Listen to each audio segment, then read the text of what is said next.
Hello friends, welcome to Priya Samayal. இன்னைக்கு நம்ம சேனல்ல ஒரு ரசம் ரெசிபி தான் பார்க்க போறோம். மிளகு ரசம் ரொம்ப ஈஸியா வச்சிடலாம். இந்த ரெசிபி பிகினர்ஸ்க்கும் பேச்சுலர்ஸ்க்கும் யூஸ்ஃபுல்லா இருக்கும். அதனால தான் இந்த ரெசிபி அப்லோட் பண்றேன். அது மட்டும் இல்லாம ரசம் வச்சா கசப்பாகுது அப்படின்றவங்களுக்கும் இந்த ரெசிபி யூஸ்ஃபுல்லா இருக்கும். அதனால தான் இந்த சிம்பிளான ரசம் ரெசிபியை அப்லோட் பண்றேன். இது கண்டிப்பா எல்லாத்துக்கும் யூஸ்ஃபுல்லா இருக்கும்னு நினைக்கிறேன். இப்போ வாங்க வீடியோக்குள்ள போலாம். ரசம் வைக்கிறதுல ஃபர்ஸ்ட் ஸ்டெப் பார்த்தீங்கன்னா புளி ஊற வைக்கணும். புளி ஒரு நெல்லிக்காய் சைஸ் அளவுக்கு எடுத்துக்கோங்க. அதுவும் அந்த அளவு தெரியல அப்படின்னா ஒரு காயின் சைஸ் அளவுக்கு எடுத்துக்கோங்க. நீங்கள் எக்ஸாக்டாக காயின் சைஸ் அளவுக்கு எடுத்தால் கூட போதும்.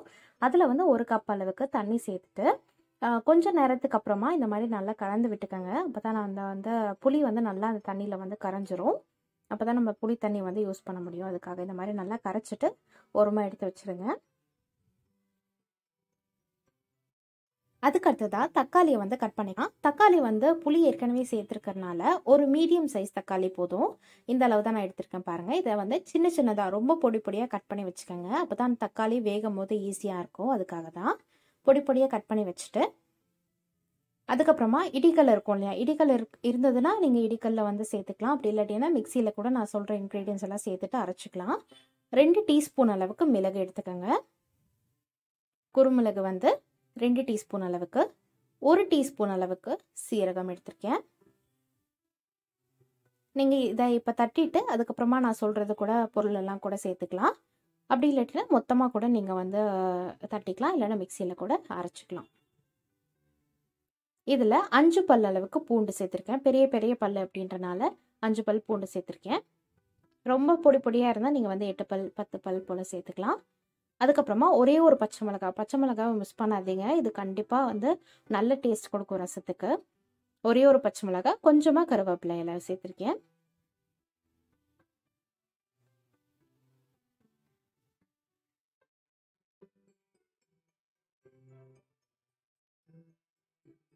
இது எல்லாத்தையும் சேர்த்ததுக்கு அப்புறமா நல்லா அதை இடிச்சுக்கலாம். ஒரு ஸ்பூனில் திருப்பி திருப்பி இடிச்சு விட்டுருங்க. ஸோ தட் நல்லா அது க்ரஷ் ஆகிடும். 1க்கு 2 ஆனால் போதும், ரொம்ப பொடியாகணும்னு இல்லை. இந்த அளவுக்கு இருந்தால் போதும். இப்போ அதையும் நம்ம எடுத்து வச்சிடலாம். நம்ம தக்காளி எடுத்து வச்சுருக்கோம், அதே மாதிரி நம்ம அரைச்ச மசாலா எடுத்து வச்சுருக்கோம், அதே மாதிரி புளி கரைச்சல் எடுத்து வச்சுருக்கோம். இதெல்லாம் தான் ப்ரீ ப்ரிப்பரேஷன். இது பண்ணி முடிச்சாச்சு. அதுக்கப்புறமா ஒரு கடாய் வச்சுக்கோங்க. ஸ்டவ் ஆன் பண்ணிவிட்டு ஒரு கடாய் வச்சுட்டு அதில் ஒரு அளவு சொல்லணும்னு பார்த்தீங்கன்னா ஒரு 2 டீஸ்பூன் அளவுக்கு எண்ணெய் சேர்த்துக்கோங்க. எண்ணெய் சூடானதுக்கு அப்புறமா ஸ்டவ்வை மீடியம் ஹீட்டில் வச்சுக்கோங்க. வச்சதுக்கப்புறமா நம்ம கட் பண்ணி வச்சிருந்த தக்காளியை சேர்த்துக்கலாம். அந்த தக்காளி கூட கொஞ்சமாக உப்பு சேர்த்துக்கலாம். அந்த தக்காளி மேஷ் ஆகிற அளவுக்கு வரணும். அந்த அளவுக்கு நம்ம வதக்கிக்கணும். அதுக்காக சீக்கிரமாக வதங்கிறதுக்காக கொஞ்சமாக நம்ம உப்பு சேர்த்துக்கலாம்.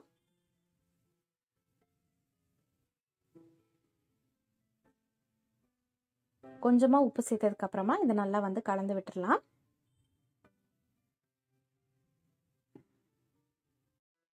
தக்காளி நல்லா வதங்கினதுக்கு அப்புறமா நம்ம அரைச்சி வச்சிருந்தோம் இல்லையா மசாலா, சீரகம், மிளகு, பூண்டு, இதெல்லாம் ஒரு மசாலாவை அரைச்சி வச்சிருந்தோம் இல்லையா, அந்த மசாலாவை உள்ளே சேர்த்துக்கலாம்.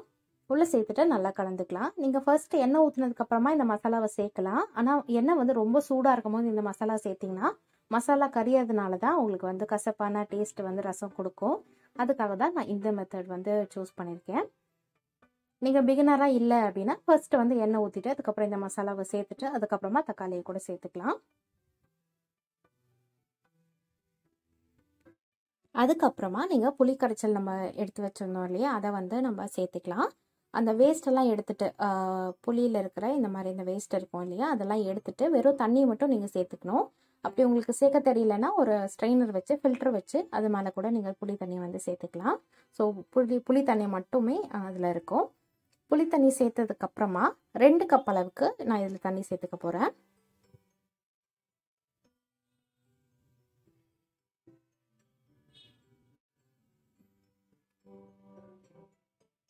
2 கப் தண்ணி சேர்த்துருக்கேன். அதுக்கப்புறமா இதில் மஞ்சத்தூள் சேர்த்துக்கலாம். 1/4 டீஸ்பூன் மட்டும் மஞ்சத்தூள் சேர்த்துக்கலாம். அதுக்கப்புறமா 1 டீஸ்பூன் உப்பு சேர்த்துருக்கேன். உப்பு உங்களுக்கு தேவையான அளவு நீங்கள் சேர்த்துக்கலாம். உப்பு சேர்த்துட்டு இதை நல்லா கலந்துருங்க. கலந்ததுக்கப்புறமா நம்ம கொஞ்சம் கருவேப்பிலை எடுத்து வச்சிருந்தோம் இல்லையா, அரைச்சது போக மீதி கருவேப்பிலையை 1க்கு 2 அந்த மாதிரி கட் பண்ணி நீங்கள் சேர்த்துக்கலாம். இந்த மாதிரி சின்ன சின்ன பீசஸாக கருவேப்பிலை சேர்க்கும் போது ஃப்ளேவர் வந்து நல்லாயிருக்கும். அதுக்கு அடுத்ததாக வந்து மல்லி இலை சேர்த்துக்கலாம். மல்லியும் அதே மாதிரி ரொம்ப சின்ன சின்னதாக பொடியாக கட் பண்ணாமல் ஓரளவுக்கு கட் பண்ணி நீங்கள் அதையும் சேர்த்துக்கலாம். சேர்த்துட்டு இது எல்லாத்தையும் மிக்ஸ் பண்ணிவிடுங்க. இந்த ஸ்டேஜ் வரைக்கும் நீங்கள் வந்து ஸ்டவ்வை வந்து சிம்மில் தான் மீடியம் ஃப்ளேமில் தான் வச்சுருக்கணும். மீடியம் ஃப்ளேமில் தான் இந்த மாதிரி வந்து 1-2 கொதி வந்து வரணும். ரொம்ப கொதிக்கக்கூடாது. லைட்டாக இந்த மாதிரி கொதி வந்ததுக்கப்புறமா நீங்கள் வந்து ஸ்டவ்வை வந்து ஆஃப் பண்ணிக்கலாம். உடனே வந்து ஒரு மூடி போட்டு மூடி வச்சுடுங்க. இப்போ நம்ம தாளிப்பு வந்து ரெடி பண்ணி இதில் சேர்த்துக்கலாம்.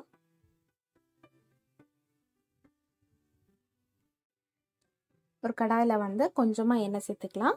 எண்ணெய் சேர்த்ததுக்கப்புறமா 1/2 டீஸ்பூன் கடுகு, 1/2 டீஸ்பூன் உளுத்தப்பருப்பு சேர்த்துருக்கேன். கடுகு உளுத்தப்பருப்பு பொரிஞ்சதுக்கப்புறமா நம்ம வந்து வெந்தயம் சேர்த்துக்கலாம். வெந்தயம் வந்து கொஞ்சமாக ஒரு 1/4 டீஸ்பூன் அளவுக்கு நான் சேர்த்துருக்கேன். 1/4 டீஸ்பூன் அளவுக்கு வெந்தயம். அதுக்கப்புறமா ஒரு 4 வரமிளகாவை நான் வந்து 1க்கு 2 கட் பண்ணி நான் வந்து சேர்த்துருக்கேன். அதுக்கப்புறமா பெருங்காயம், கொஞ்சமாக பெருங்காயம் சேர்த்துக்கோங்க. சேர்த்துட்டு லைட்டாக வதக்கிட்டு இதை வந்து நம்ம அந்த ரசத்தில் வந்து சேர்த்துக்கலாம்.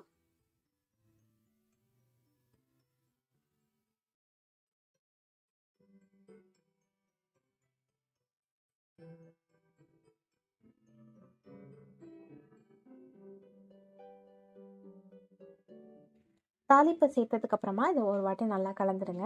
உப்பு பத்தலை அப்படின்னா இந்த ஸ்டேஜில் நீங்கள் டேஸ்ட் பார்த்துட்டு உப்பு வந்து எக்ஸ்ட்ரா ஆட் பண்ணிக்கலாம். ஆட் பண்ணதுக்கப்புறமா ஒரு மூடி போட்டு மூடி வச்சுடுங்க. அப்போ தான் அதோட வாசனை வந்து வெளியில் போகாமல் இருக்கும்.